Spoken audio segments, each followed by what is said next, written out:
Hello, this is Eastern Europe Review, a joint production of BELSAT TV and TVP World, featuring news and analysis from Belarus, Russia and Ukraine.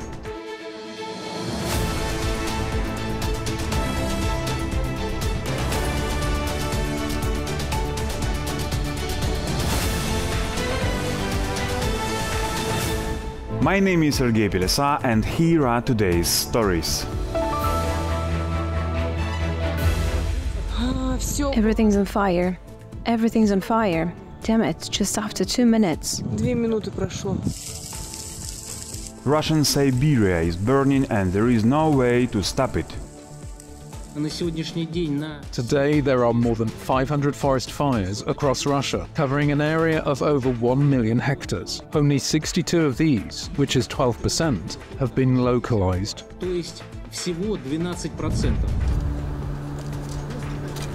Belarusians have been banned from traveling by car to the European Union. In fact, this represents the possibility of arbitrary application of the law. We will let in whoever we want, and we won't let in whoever we want. That's how it sounds now. Of course, for legislation, the wording must be specific. Go, go, go! Quick! You have to jump out of the boat, not get out of bed. Motivated and well-trained, Ukrainian marine recruits are preparing for battle.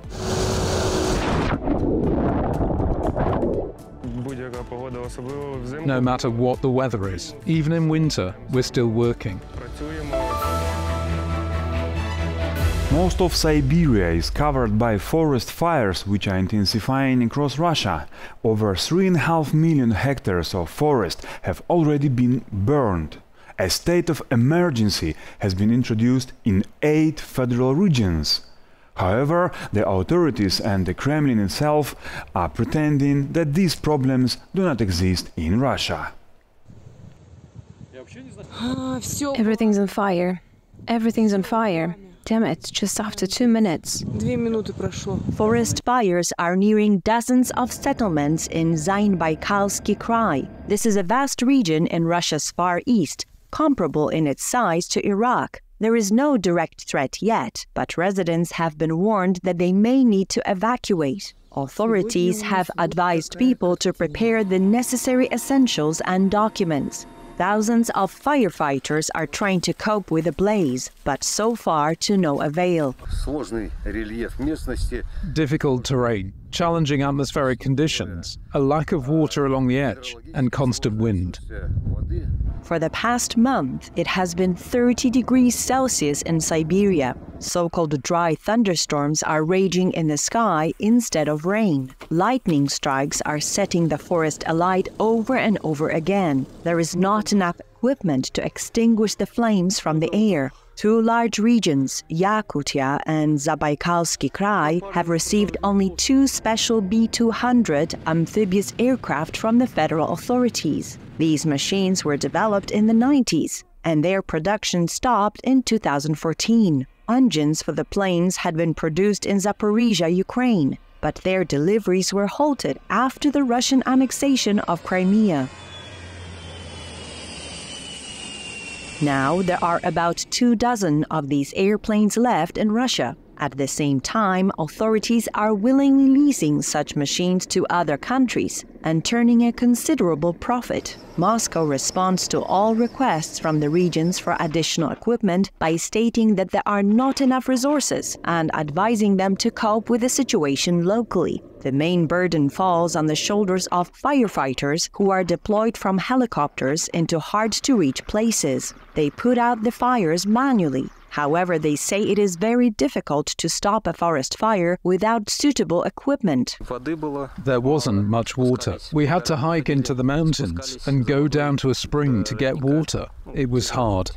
Since the beginning of the year, More than 3.5 million hectares of forest have burned in Russia. This is 1.5 times more than in mid-July last year, according to the head of the Ministry of Emergency Situations, who reported this during a meeting with Vladimir Putin.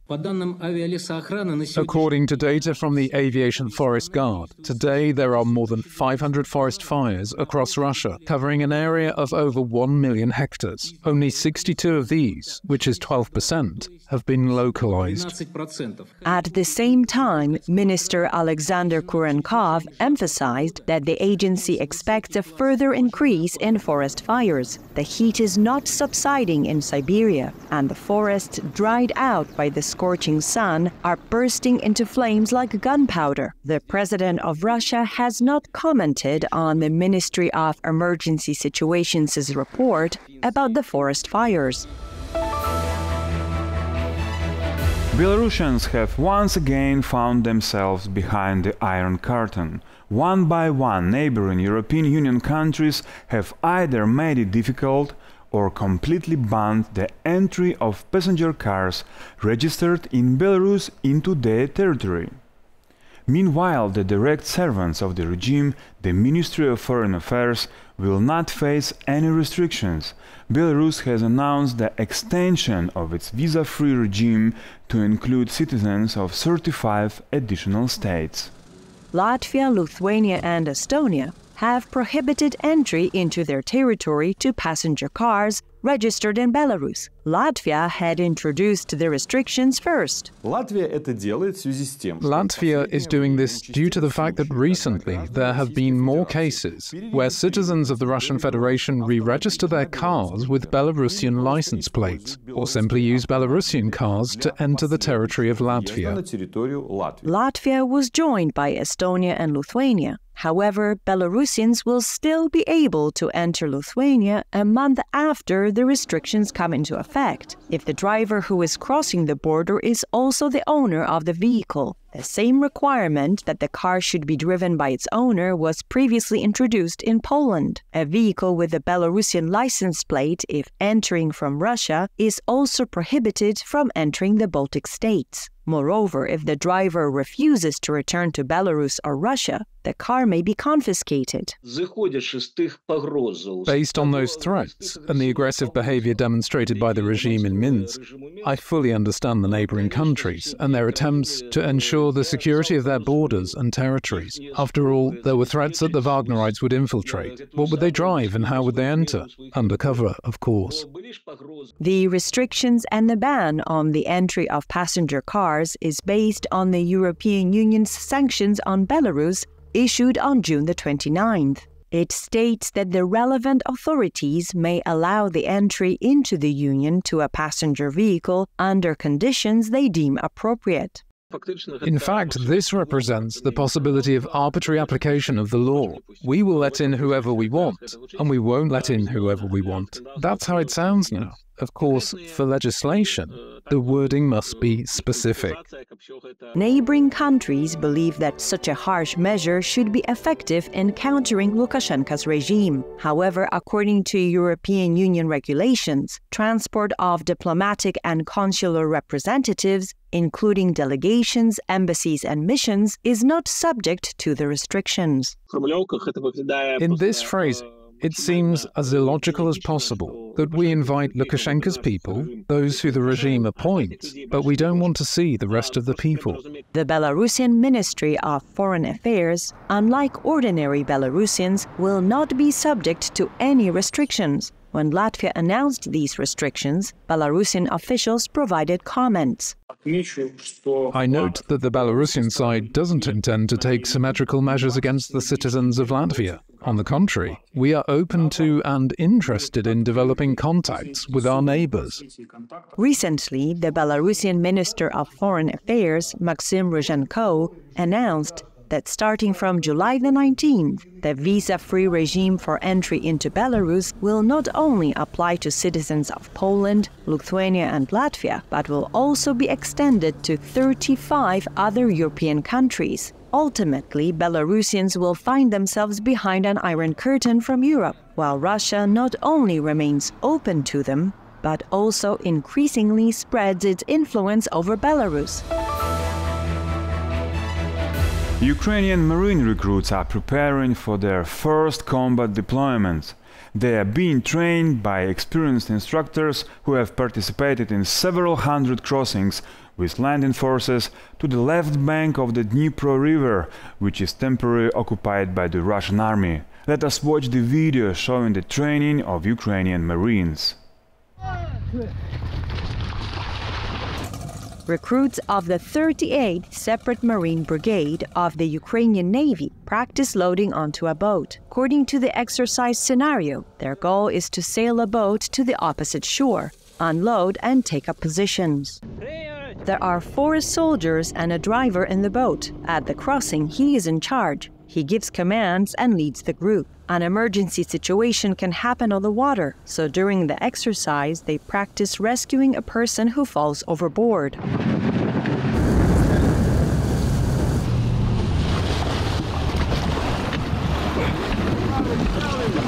The next element is landing in the water.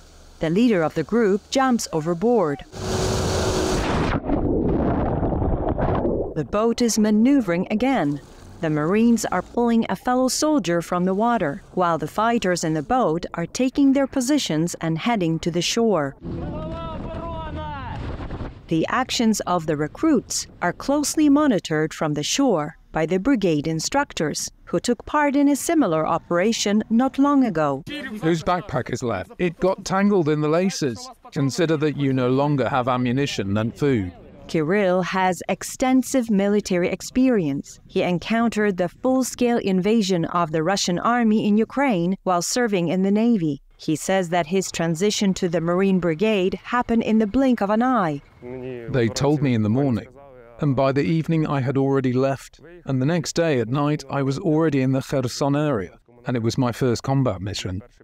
Kirill has been stationed in the Kherson area since October 2023. He says that in less than a year he has completed more than 400 combat missions. The majority of these missions were conducted in the area of the village of Krynki, on the left bank of the Dnipro River, which is occupied by the Russian army. No matter what the weather is, even in winter, we're still working. You go there more or less dry, but along the way you get wet because of the splashes and waves. By the time you get to the evacuation point where you can drop off the wounded guys, you arrive covered in ice. I arrived with so many layers of ice that everything cracked and the ice fell off. The Marine says the missions were not without consequences. Each trip involved shelling, and as a result, he suffered more than a dozen shell shocks. Grenade launcher, mortars, artillery, MLRS, tank, aviation bombs, drones. They also threw phosphorus and incendiary devices. During this period of service, considering the injuries he sustained, Kirill does not join the landing force on a boat. His task is to pass on the experience he has gained to recruits. He admits that he cannot do this without the motivation he gets from being on the water. Therefore, during exercises, he gives his best. Go, go, go! Quick! You have to jump out of the boat, not get out of bed. Wet, trained and highly motivated. After the training, the recruits carefully listen to the instructions of the instructors. After all, they will soon cross the Dnipro River together.